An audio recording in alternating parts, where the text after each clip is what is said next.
Hi friends, मैं प्रतीक पुरोहित एक बार फिर से स्वागत करता हूं आप सभी का डिजिटल तैयारी के यूट्यूब चैनल पर।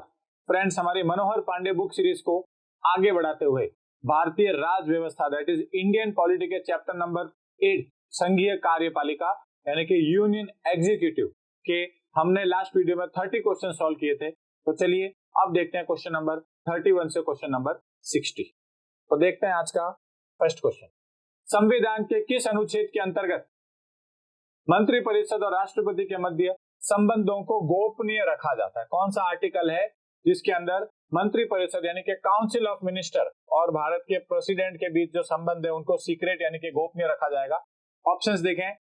अनुच्छेद 72 ब्रैकेट में 2 है, 74 ब्रैकेट में 2, 75 ब्रैकेट में 3 या फिर 78 ब्रैकेट में 2। सही आंसर है अनुच्छेद 74 ब्रैकेट में 2। ध्यान रहे, मंत्रिपरिषद किसे कहा जाता है? प्राइम मिनिस्टर और बाकी सारे केंद्र सरकार के मंत्री, सारे मिनिस्टर्स, इनको मिला के मंत्रिपरिषद यानी कि काउंसिल ऑफ मिनिस्टर कहा जाता है। मंत्रिपरिषद का जो मुखिया है वो प्रधानमंत्री होता है। Prime minister is the head of council of minister. और राष्ट्रपति और मंत्रिपरिषद के बीच जो संबंध है, जो इंफॉर्मेशन एक्सचेंज होती है, जो सूचना का आदान प्रदान होता है, उसे गोपनीय यानी कि सीक्रेट रखा जाता है, आउट नहीं किया जाता है। वो कौन से अनुच्छेद में है? अनुच्छेद 74 में। नेक्स्ट देखें, निम्नलिखित कथनों पर विचार कीजिए और नीचे दिए गए कुछ सही उत्तर का चुनाव कीजिए। हमें सही स्टेटमेंट को चूज करना है। पहला देखें, संघ की कार्यपालिका शक्ति प्रधानमंत्री में निहित है। बिल्कुल गलत स्टेटमेंट है। संघ की जो कार्यपालिका शक्ति है वो प्रधानमंत्री में नहीं है, वो राष्ट्रपति में यानी कि प्रेसिडेंट में है। जो भी कार्यपालिका संबंधित निर्णय लिया जाएगा, किसी की भी नियुक्ति होगी, चाहे राज्यों के राज्यपाल हो, सुप्रीम कोर्ट हाईकोर्ट के न्यायाधीश यानी कि जजेस हो, सबकी नियुक्ति राष्ट्रपति के हस्ताक्षर से होगी। तो गलत स्टेटमेंट है। प्रधानमंत्री की नियुक्ति राष्ट्रपति द्वारा की जाती है, बिल्कुल सही है। लोकसभा के इलेक्शंस में, लोकसभा के चुनाव में जिस पार्टी को बहुमत मिलता है, मेजोरिटी मिलती है, उसके नेता को राष्ट्रपति क्या नियुक्त करता है? प्रधानमंत्री। प्रधानमंत्री मंत्रिपरिषद का प्रधान होता है, बिल्कुल सही है। मंत्रिपरिषद का मुखिया प्रधानमंत्री है।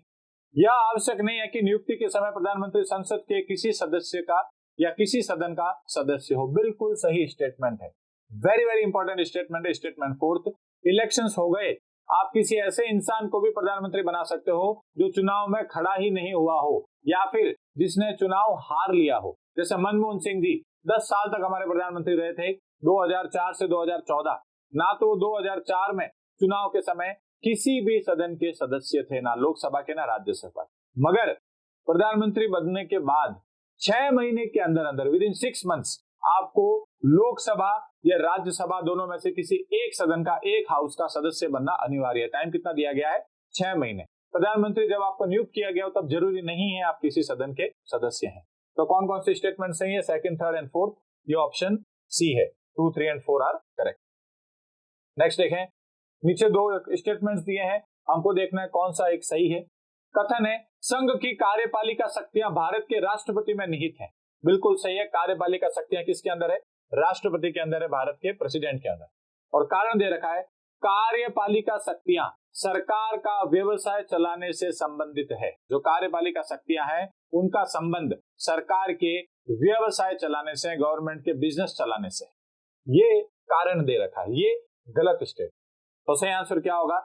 ए सही है किंतु आर गलत है। ऑप्शन सी हो जाएगा इसका सही आंसर। नेक्स्ट क्वेश्चन देखें, धन विधेयक को संसद में प्रस्तुत करने से पूर्व किसकी अनुमति को अनिवार्य माना जाता? धन विधेयक का मतलब होता है मनी बिल। जब संसद में धन विधेयक प्रस्तुत किया जाता है, लोकसभा में, राज्यसभा में, तो उससे पहले किसकी परमिशन, किसकी अनुमति लेनी जरूरी है, अनिवार्य है? ऑप्शंस देखें, लोकसभा अध्यक्ष की, वित्त आयोग की, राष्ट्रपति की या फिर प्रधानमंत्री की। तो ध्यान रहे, धन विधेयक प्रस्तुत करने से पहले राष्ट्रपति, प्रेसिडेंट ऑफ इंडिया की अनुमति अनिवार्य है, कंपलसरी है।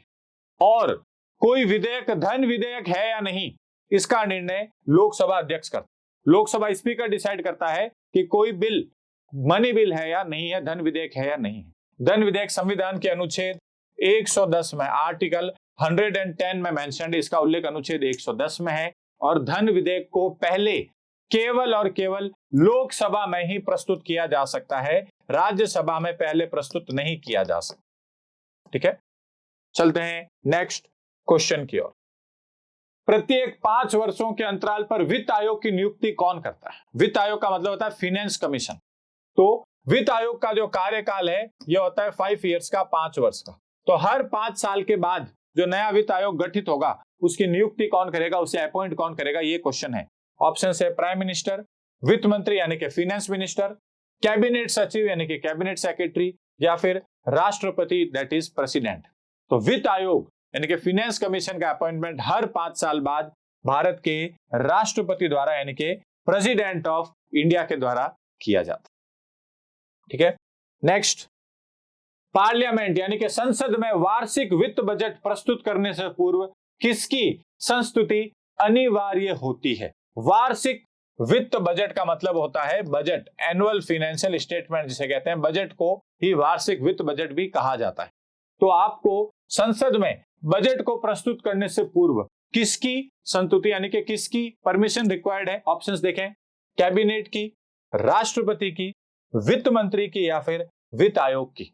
तो जो बजट पेश होगा वो राष्ट्रपति की अनुमति के बाद ही पेश होगा।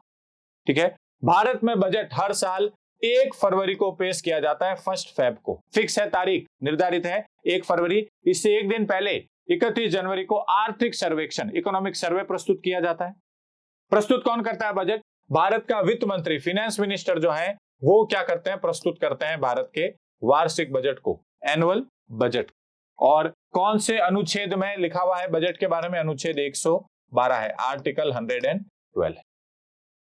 नेक्स्ट क्वेश्चन, संविधान के किस अनुच्छेद के प्रावधानों के तहत वित्त आयोग और सदस्यों की नियुक्ति की जाती है? कौन सा वो अनुच्छेद है जिसके तहत वित्त आयोग यानी कि फाइनेंस कमीशन और उसके सदस्य, उसके जो मेंबर्स हैं, उनकी नियुक्ति की जाती है? अनुच्छेद 275, 277, 280 या फिर 282। तो वित्त आयोग फाइनेंस कमीशन की नियुक्ति अनुच्छेद 280 के तहत की जाती है, आर्टिकल 280। कौन करता है? राष्ट्रपति करता है, इंडिया का प्रेसिडेंट करता है। वित्त आयोग में एक होता है अध्यक्ष, एक होता है चेयरमैन, और इसके अलावा 4 होते हैं अन्य सदस्य, 4 अदर मेंबर्स। तो टोटल 5 लोग हैं, 1 अध्यक्ष और 4 अन्य सदस्य। नेक्स्ट क्वेश्चन, भारतीय संविधान के अनुसार देश की 3 सेनाओं का प्रमुख कौन होता है? यानी कि supreme commander of armed forces, जो तीनों सेनाएं हैं, जल सेना, थल सेना, वायु सेना, नेवी, आर्मी और एयरफोर्स, तीनों का मुखिया, तीनों का सुप्रीम कमांडर कौन होता है? यह पूछा गया है। राष्ट्रपति, उपराष्ट्रपति, थल सेना प्रमुख या फिर फील्ड मार्शल। तो इंडिया में तीनों सेनाओं का जो प्रमुख है वो देश का राष्ट्रपति होता है, प्रेसिडेंट होता है। जब देश में नया राष्ट्रपति नियुक्त होता है, नया प्रेसिडेंट अपॉइंट होता है, तो तीनों जो सेनाएं हैं वो उनको सलामी भी देते हैं। ठीक है, तो सही आंसर है प्रेसिडेंट। नेक्स्ट, कथन और कारण है। पहला, रक्षा बलों का सर्वोच्च कमांडर राष्ट्रपति में निहित है। अभी हमने देखा, बिल्कुल सही है। जो रक्षा बल है, जो आर्म्ड फोर्सेज हैं, उनका highest commander, supreme commander president है। कारण, प्रधान सेनापति की हैसियत से राष्ट्रपति की शक्तियां विधायी नियंत्रण से स्वतंत्र है। यानी कि प्रधान सेनापति की हैसियत से राष्ट्रपति की शक्तियां, जो प्रेसिडेंट की पावर्स हैं, विधायी नियंत्रण का मतलब होता है संसदीय नियंत्रण। जो पार्लियामेंट है वो राष्ट्रपति की इन शक्तियों को निर्धारित नहीं कर सकता है, उससे स्वतंत्र है। ये कारण दे रखा है। कारण बिल्कुल ही गलत लिखा हुआ है। शक्तियां विधायी नियंत्रण से स्वतंत्र नहीं है, लेजिस्लेटिव कंट्रोल या फिर पार्लियामेंट्री कंट्रोल से इंडिपेंडेंट नहीं है पावर्स। तो क्या सही होगा? ए सही है किंतु आर गलत है। Option C will be the right answer. Next question, संविधान के किस अनुच्छेद के तहत राष्ट्रपति को राष्ट्रीय आपातकाल घोषणा करने की शक्ति प्राप्त? देखें, कौन सा आपातकाल पूछा है? राष्ट्रीय आपातकाल, नेशनल इमरजेंसी किसके तहत राष्ट्रपति घोषित करता है? कौन से अनुच्छेद के तहत? अनुच्छेद 352, 355, 356 या फिर 360। तो राष्ट्रीय आपातकाल की घोषणा राष्ट्रपति करता है अनुच्छेद 352 के तहत। भारत में 3 प्रकार के आपातकाल हैं। 352 के तहत है राष्ट्रीय आपातकाल, जिसे कहा जाता है नेशनल इमरजेंसी। 356 के तहत है राष्ट्रपति शासन, राष्ट्रपति शासन, प्रेसिडेंट रूल, जिसको संवैधानिक आपातकाल भी कहा जाता है, कॉन्स्टिट्यूशनल इमरजेंसी। और 360 के तहत है वित्तीय आपातकाल, यानी कि फाइनेंशियल इमरजेंसी। तीनों की घोषणा राष्ट्रपति द्वारा की जाती है। कैबिनेट की लिखित सिफारिश पर, जो मंत्रिमंडल है वो जब लिख के देता है तब राष्ट्रपति इसकी घोषणा कर सकता है। जो राष्ट्रीय आपातकाल है ये 3 आधारों पर घोषित किया जाता है। पहला है युद्ध, दूसरा है आंतरिक विद्रोह या फिर सशस्त्र विद्रोह, और तीसरा ध्यान रखें अगर भारत पे बाहर से कोई देश हमला कर दे या करने वाला हो तो। इन 3 आधारों पे किसकी घोषणा की जा सकती है? राष्ट्रीय आपातकाल। अनुच्छेद 352 है। अब तक भारत में राष्ट्रीय आपातकाल 3 बार घोषित किया गया है, 3 टाइम्स। चलते हैं नेक्स्ट क्वेश्चन की। निम्नलिखित में से कौन सा आपातकाल राष्ट्रपति द्वारा स्वयं ही घोषित किया जा सकता है? यानी कि राष्ट्रपति खुद से किस आपातकाल को, कौन सी इमरजेंसी को डिक्लेयर कर सकता है? पहला लिखा है विदेशी आक्रमण या आंतरिक दंगे फसाद की वजह से आने वाला आपातकाल। गलत है, नहीं किया जा सकता।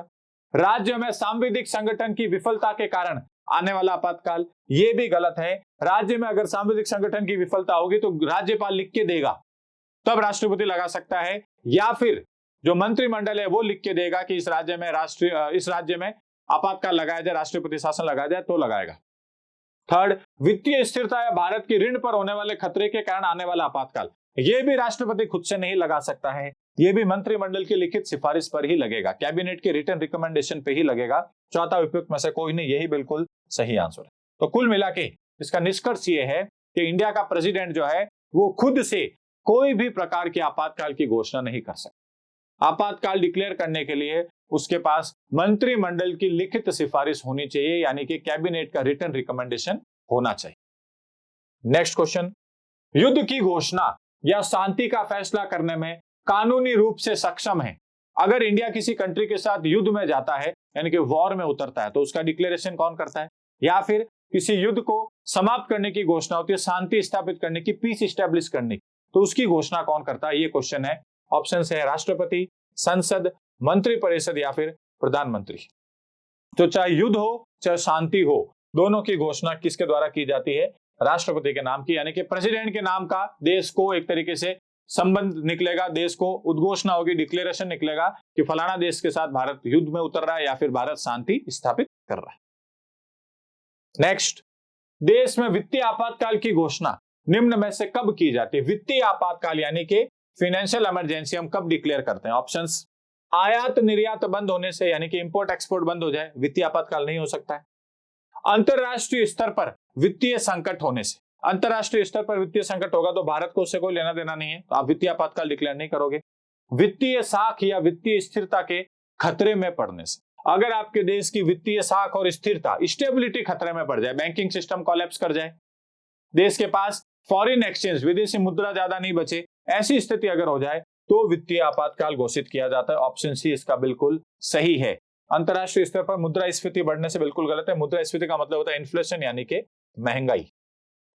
सही आंसर ऑप्शन सी है। वित्तीय आपातकाल की घोषणा अनुच्छेद 360 के तहत उल्लेख है, आर्टिकल 360, ये घोषणा राष्ट्रपति द्वारा की जाती है और भारत में अभी तक एक बार भी वित्तीय आपातकाल घोषित नहीं हुआ है। Financial emergency has never been declared in India till now.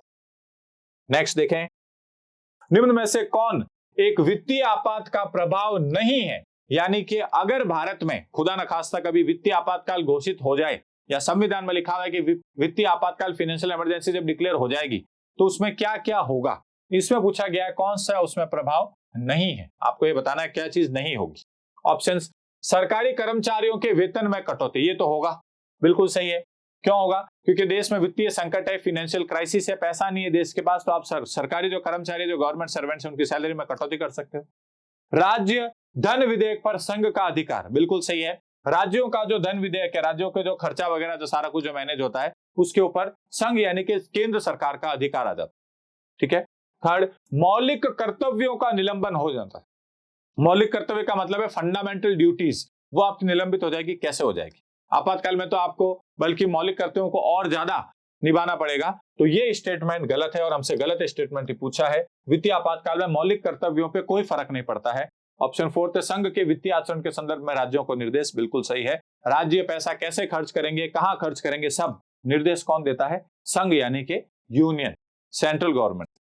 तो सही आंसर हो जाएगा ऑप्शन सी।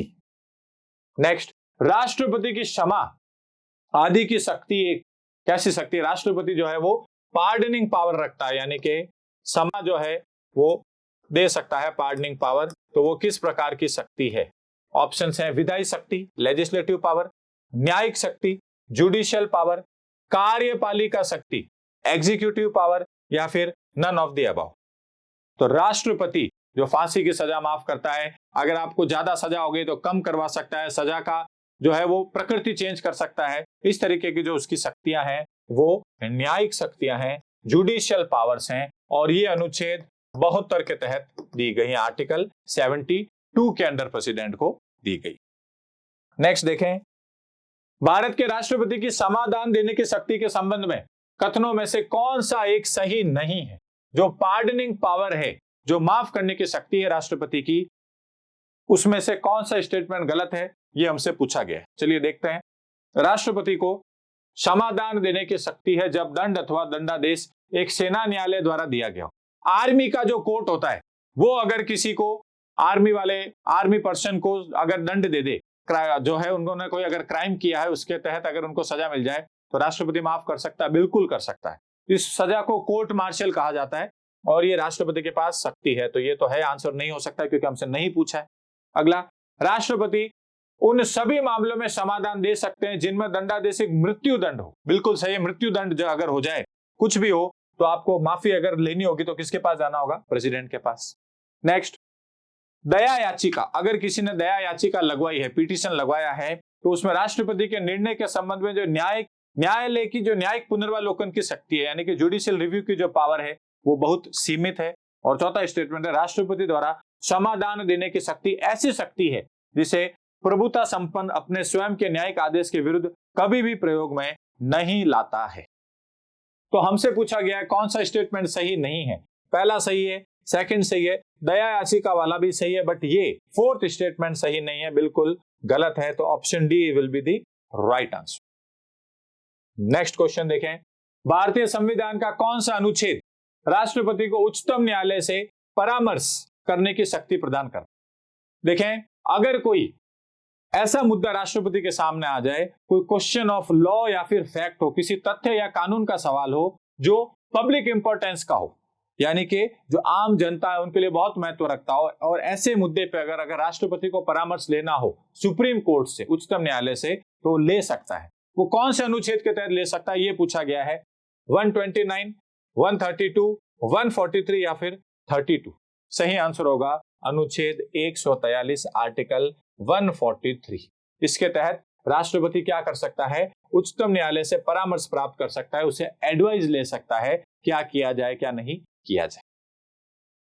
नेक्स्ट देखें, भारत के संविधान का कौन सा उपबंध यह व्यवस्था देता है कि भारत के राष्ट्रपति अपने पद की शक्तियों के प्रयोग के लिए भारत के किसी भी न्यायालय के प्रति जवाबदेह नहीं होंगे? यानी कि जो इंसान राष्ट्रपति के पद पर है उस समय वो जो भी शक्तियों का प्रयोग करेगा एज ए प्रेसिडेंट, उसके लिए उसको भारत के किसी भी न्यायालय में अकाउंटेबिलिटी, जवाबदेहिता नहीं सिद्ध करनी पड़ेगी। ऐसा कौन से अनुच्छेद में लिखा गया है? अनुच्छेद 53, अनुच्छेद 74, अनुच्छेद 361 या फिर अनुच्छेद 363? सही आंसर हो जाएगा अनुच्छेद 361। इसका मतलब क्या है? एज ए प्रेसिडेंट अगर कोई व्यक्ति कुछ भी निर्णय लेता है, कुछ भी डिसीजन देता है, तो कोई भी कोर्ट में उसके ऊपर किसी प्रकार की कार्यवाही नहीं की जा सकती है अपनी ऑफिशियल ड्यूटी में, अगर राष्ट्रपति कुछ भी कर रहा है। नेक्स्ट, संविधान के अनुसार निम्नांकित में से क्या शब्द सह भारत के राष्ट्रपति की शक्ति नहीं है? प्रेसिडेंट की पावर कौन सी नहीं है, यह आपसे पूछा गया है। पहला, अध्यादेशों का प्रख्यापन, बिल्कुल सही है, ये तो शक्ति है। अध्यादेशों का प्रख्यापन यानी कि ऑर्डिनेंस, ये अनुच्छेद 123 है, आर्टिकल 123। उच्चतम न्यायालय से परामर्श प्राप्त करना, ये भी शक्ति है। अभी हमने देखा है अनुच्छेद 143 है, राष्ट्रपति उच्चतम न्यायालय से परामर्श प्राप्त कर सकता है। संसद के सदनों को संदेश भेजना, ये किसी प्रकार की शक्ति नहीं है, संदेश मंगवाता है, संदेश भेजता नहीं है। समाधान करना, ये अनुच्छेद 72 है, पार्डनिंग पावर। तो कौन सी नहीं है? Option C will be the right answer. Next, निम्नलिखित में से कौन सा संवैधानिक विशेषाधिकार राष्ट्रपति का नहीं है? यानी कि राष्ट्रपति को कुछ विशेष अधिकार प्राप्त हैं, कुछ प्रिविलेजेस मिले हुए हैं आम लोगों से ज्यादा। पूछा है कौन सा उसका विशेष अधिकार राष्ट्रपति का नहीं है। पहला, साधारण बिल को पुनर्विचार हेतु लौटाना, ये तो बिल्कुल है।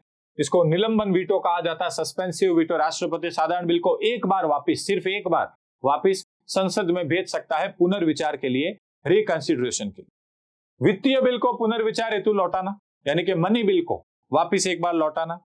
लोकसभा को भंग करना, प्रधानमंत्री की नियुक्ति करना। देखें, प्रधानमंत्री की नियुक्ति राष्ट्रपति द्वारा की जाती है, ये तो बिल्कुल सही है। लोकसभा को भी राष्ट्रपति भंग कर सकता है प्रधानमंत्री के कहने पर, और या फिर अगर प्रधानमंत्री की जो सरकार है उसका बहुमत चला जाए, मेजोरिटी चली जाए। वित्तीय बिल को पुनर्विचार हेतु नहीं लौटाया जा सकता है, ये विशेषाधिकार शक्ति नहीं है। कौन सी नहीं है, ये पूछा गया था। वित्तीय बिल जब प्रस्तुत किया जाता है, मनी बिल जब पेश किया जाता है, राष्ट्रपति की पूर्व अनुमति से ही पेश होता है, तो राष्ट्रपति उसको पुनर्विचार के लिए नहीं भेज सकता है। साधारण बिल को भेज सकता है, ऑर्डिनरी बिल को भेज सकता है, मनी बिल को, वित्तीय बिल को नहीं भेज सकता। नेक्स्ट देखें, मैच द फॉलोइंग है। इधर आपके राष्ट्रपति लिख रखे हैं, इधर कौन सा व्यक्ति किस अवधि में भारत का राष्ट्रपति था, यह पूछा गया है। फखरुद्दीन अली अहमद, एन संजीव रेड्डी, डॉक्टर जाकिर हुसैन और वी गिरी। तो देखें, फखरुद्दीन अली अहमद साहब 1974 से 77 तक भारत के राष्ट्रपति थे। इमरजेंसी का दौर था भारत में, आपातकाल का दौर था। एन संजीव रेड्डी ये रहे हैं 77 से 82 तक, 1977 से 1982 तक। डॉक्टर जाकिर हुसैन साहब रहे हैं 1967 से 69 तक, और वी गिरी साहब रहे हैं 69 से 74। तो ए का हो जाएगा 2, बी का 3, सी का 4 और डी का 1। 2, 3, 4, 1 और 2, 3, 4, 1 ऑप्शन कौन सा है? ऑप्शन सी है। ठीक है, नेक्स्ट देखें, नीचे दो वक्तव्य दिए गए हैं, एक कथन है और एक कारण है, चूज करना सही आंसर। राष्ट्रपति संसद का भाग है, बिल्कुल सही कथन है। अगला है कारण, संसद के दोनों सदनों द्वारा पारित विधेयक बिना राष्ट्रपति की स्वीकृति के कानून नहीं बन सकता, बिल्कुल सही है। कथन भी सही लिखा है, कारण भी सही लिखा, और ये जो कारण है ये इस कथन की सही व्याख्या भी कर रहा है। देखें, भारत के संसद के 3 अंग होते हैं, पार्लियामेंट के 3 ऑर्गन्स हैं, लोकसभा, राज्यसभा और प्रेसिडेंट। संसद का काम क्या है? कानून निर्माण, लॉ मेकिंग। भारत में अगर कोई भी लॉ बनता है तो संसद में बनता है। तो लोकसभा, राज्यसभा उस अधिनियम, उस विधेयक को पारित करती है, बिल को पास करती हैं, और राष्ट्रपति जब तक उस पर साइन नहीं कर दे तब तक वो क्या नहीं बन सकता है? अधिनियम, यानी कि एक्ट या कानून नहीं बन सकता। इसीलिए राष्ट्रपति संसद का भाग है। तो कथन भी सही है, कारण भी सही, और कारण कथन की सही व्याख्या या स्पष्टीकरण भी करता है। तो ऑप्शन ए इसका बिल्कुल सही आंसर हो जाएगा। नेक्स्ट, भारत के राष्ट्रपति संसद के दोनों सदनों को प्रथम सत्र के प्रारंभ में कब संबोधित करते हैं? जब नई संसद आती है, लोकसभा और राज्यसभा दो जो सदन आते हैं, तो पहला जो सेशन होता है उसको राष्ट्रपति संबोधित करते हैं, प्रेसिडेंट करते। कब करते हैं पूछा गया है। प्रतिवर्ष, हर साल, बिल्कुल सही है। लोकसभा के लिए प्रत्येक आम चुनाव के बाद, हर 5 साल बाद लोकसभा के चुनाव होते हैं। बीच में कभी कभी पहले हो सकते हैं, सरकार अगर गिर जाए तो, तब भी पहला जो नई लोकसभा बनेगी उसके लिए राष्ट्रपति ही करेंगे। ए और बी दोनों, उपरोक्त में से कोई नहीं। तो सही आंसर होगा ए और बी दोनों। भारत की जो संसद है उसके 3 सदन तो होते ही हैं। एक होता है बजट सत्र, उसके 3 सत्र होते हैं, 3 सेशंस होते हैं। एक होता है बजट सेशन जो फरवरी से लगा के मई तक चलता है। एक होता है मॉनसून सत्र, मॉनसून सेशन, जो जुलाई अगस्त में चलता है। और एक होता है शीतकालीन सत्र, विंटर सेशन, जो कि नवंबर दिसंबर में चलता है। 2 सत्रों के बीच, संसद के सदनों के 2 बैठकों के बीच, 2 सिटिंग्स के बीच अधिकतम अंतराल 6 महीने का हो सकता है, 6 मंथ्स का। ठीक है, इन 3 सत्रों के अलावा विशेष सत्र भी बुलाए जा सकते हैं जरूरत पड़ने पर। जब भी नया साल का पहला सत्र होगा, प्रेसिडेंट संबोधित करेगा संसद को, यानी कि लोकसभा को भी, राज्यसभा को भी। और जब नई लोकसभा जब भी गठित होगी 5 साल बाद, तो भी नई लोकसभा का जो पहला सत्र है उसको संबोधित राष्ट्रपति ही कर। तो दोनों बिल्कुल सही हैं। नेक्स्ट, भारत के राष्ट्रपति की मर्जी तक निम्नलिखित में से कौन अपने पद पर रह सकता है? ऐसी कौन सी पोस्ट है जो राष्ट्रपति की इच्छा तक रहता है, जब राष्ट्रपति चाहेगा उसको हटा देगा? सर्वोच्च न्यायालय के न्यायाधीश, सुप्रीम कोर्ट का जज, चुनाव आयुक्त, इलेक्शन कमीशन या इलेक्शन कमिश्नर, राज्यपाल, गवर्नर या फिर लोकसभा अध्यक्ष। तो इन सब में से राज्यपाल, गवर्नर वह पोस्ट है जो कब तक अपने पद पर बना रहता है? जब तक राष्ट्रपति की इच्छा हो। ध्यान रहे, प्रेसिडेंट जो राष्ट्रपति है वो भारत में नाम मात्र का मुखिया है, सेरेमोनियल हेड है। एक्चुअल पावर सारी किसके पास है? प्रधानमंत्री के पास। राष्ट्र का मुखिया राष्ट्रपति है, सरकार का मुखिया प्रधानमंत्री। ठीक है, नेक्स्ट देखें, स्वतंत्र भारत के प्रथम राष्ट्रपति, first president of independent India, doctor Rajendra Prasad, M.K. Gandhi, doctor S. Radhakrishnan या फिर पंडित जवाहरलाल नेहरू। तो फर्स्ट प्रेसिडेंट कौन थे? डॉक्टर राजेंद्र प्रसाद जी थे और ये लगातार 2 बार राष्ट्रपति रहे थे। गांधी जी तो राष्ट्रपिता है। Doctor S. Radhakrishnan, doctor Sarvepalli Radhakrishnan देश के पहले उपराष्ट्रपति थे, वाइस प्रेसिडेंट, और पंडित जवाहरलाल नेहरू देश के पहले प्रधानमंत्री थे, यानी कि प्राइम मिनिस्टर। नेक्स्ट देखें, निम्नलिखित में से कौन लगातार 2 बार राष्ट्रपति रहे? कंटिन्यूस कंसेक्यूटिव टर्म्स पे कौन रहा है? Doctor Rajendra Prasad, doctor S. Radhakrishnan, doctor Zakir Hussain या फिर ए और बी दोनों? सही आंसर क्या है? डॉक्टर राजेंद्र प्रसाद। जब से देश आजाद हुआ है तब से लगातार 2 बार 5-5 वर्ष के 2 कार्यकाल इन्होंने कंप्लीट किए हैं as a president of India. Next देखें, वह राष्ट्र का प्रतिनिधित्व करता है परंतु राष्ट्र का नेतृत्व नहीं करता। देश को वो क्या कर रहा है? प्रतिनिधित्व तो कर रहा है, रिप्रेजेंट तो कर रहा है, मगर राष्ट्र का नेतृत्व यानी कि लीडर नहीं है। यह उक्त कथन किस पर लागू होता है? किसके लिए स्टेटमेंट है? पहला, लोकसभा अध्यक्ष यानी कि Lok Sabha speaker, president, prime minister या फिर भारत का मुख्य न्यायाधीश, चीफ जस्टिस ऑफ इंडिया। तो राष्ट्र का मुखिया है परंतु राष्ट्र का नेतृत्व नहीं करता, ये कौन है? ये राष्ट्रपति। ध्यान रहे, प्रेसिडेंट देश का मुखिया है, देश का पहला नागरिक है, परंतु वो देश का नेतृत्व नहीं करता, लीडरशिप नहीं करता है। देश का नेतृत्व करता है भारत का प्रधानमंत्री। ध्यान रहे, बिकॉज सरकार का मुखिया, एक्चुअल पावर भारत में किसके पास होती है? प्राइम मिनिस्टर के पास होती है। नेक्स्ट, भारत के राष्ट्रपति की यह शक्ति कि वह किसी मामले को मंत्रिपरिषद के पास पुनर्विचार के लिए भेज सकता है, संविधान में किस संशोधन के द्वारा सम्मिलित की गई? यानी कि कोई भी मामला राष्ट्रपति के पास आए, वो एक बार उसे मंत्रिपरिषद के पास किसके लिए भेज सकता है? पुनर्विचार के लिए। यह शक्ति बाद में जोड़ी गई है, तो पूछा गया है किस संशोधन के द्वारा जोड़ी गई? 44वां, 42वां, 43वां या फिर 35वां? सही आंसर है 44वां संशोधन, 44th अमेंडमेंट एक्ट। साल है 1978। इस समय मोरारजी देसाई भारत के प्रधानमंत्री बने। जनता पार्टी की सरकार, देश में पहली बार गैर कांग्रेस सरकार आई थी, पहली बार इंडिया में नॉन कांग्रेस गवर्नमेंट आई थी। ऐसा व्यक्ति प्रधानमंत्री बना था जो कांग्रेस पार्टी का नहीं था, मोरारजी देसाई। और आपातकाल के बाद का टाइम है 1975 से 1977 तक देश में राष्ट्रीय आपातकाल था, नेशनल इमरजेंसी लगा रखी थी इंदिरा गांधी जी ने। तो उनके बाद वो चुनाव हारी। 78 में मोरारजी देसाई पीएम बने, उन्होंने 44वां संशोधन अधिनियम पारित किया और ये नया प्रोविजन ऐड किया। साल क्या है? 1978। नेक्स्ट, संघ के लेखाओं के संबंध में भारत के नियंत्रक और महालेखा परीक्षक के लेखा परीक्षा प्रतिवेदनों को किसे प्रस्तुत किया जाएगा? तो देखें, संघ यानी कि सेंटर के जो भी लेखा है, जो भी अकाउंट्स हैं, चाहे सेंट्रल गवर्नमेंट की मिनिस्ट्री हो, कोई सरकारी उपक्रम हो, PSU वगैरह हो, तो उसमें भारत के जो नियंत्रक और महालेखा परीक्षक होते हैं, यानी कि जो इंडिया का कैग होता है, कंट्रोलर एंड ऑडिटर जनरल, ये संवैधानिक पद है।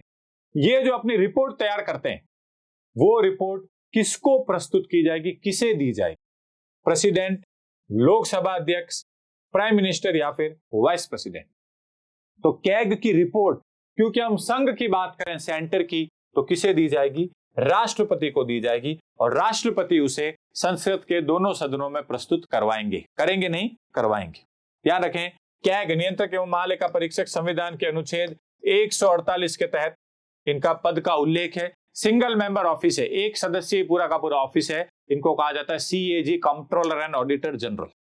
ठीक है, और लास्ट क्वेश्चन देखें, इनमें से कौन सी शक्ति राष्ट्रपति को प्राप्त है लेकिन किसी राज्य के राज्यपाल को नहीं? कौन सी पावर है जो प्रेसिडेंट को तो है मगर राज्यपाल यानी कि गवर्नर को नहीं है? पहला, मृत्यु की सजा की माफी। अगर किसी को मृत्यु दंड हो जाए, चाहे वह हाई कोर्ट से हो चाहे सुप्रीम कोर्ट से हो, माफी केवल राष्ट्रपति ही दे सकते हैं, राज्यपाल नहीं दे सकते। तो ये तो बिल्कुल सही है। राजनयिक शक्ति दोनों के पास। राज्य विधानमंडल द्वारा पारित विधेयक पर निषेधाधिकार का प्रयोग राज्यपाल दोनों के पास नहीं है। आपातकाल की घोषणा, आपातकाल की घोषणा केवल राष्ट्रपति द्वारा ही की जा सकती। तो ऑप्शन फर्स्ट और ऑप्शन फोर्थ ऐसी शक्तियां हैं जो केवल प्रेसिडेंट के पास है, राज्यपाल यानी कि गवर्नर के पास नहीं है। यही हमसे पूछा है। तो ऑप्शन 1 और 4 कौन सा हो जाएगा? ऑप्शन ए हो जाएगा। तो ये थे मनोहर पांडे बुक सीरीज के इंडियन पॉलिटी भारतीय राज्य व्यवस्था के चैप्टर नंबर 8 संघीय कार्यपालिका यानी कि यूनियन एग्जीक्यूटिव के क्वेश्चन नंबर 31 से क्वेश्चन नंबर 60 तक के डिटेल्ड सॉल्यूशंस। धन्यवाद, थैंक यू आप सभी। Please like, share, subscribe digital तैयारी।